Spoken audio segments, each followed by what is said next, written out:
الرحمن علم القرآن خلق الإنسان علمه البيان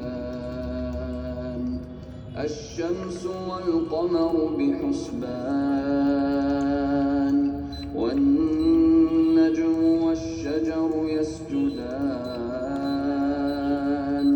والسماء رفعها ووضع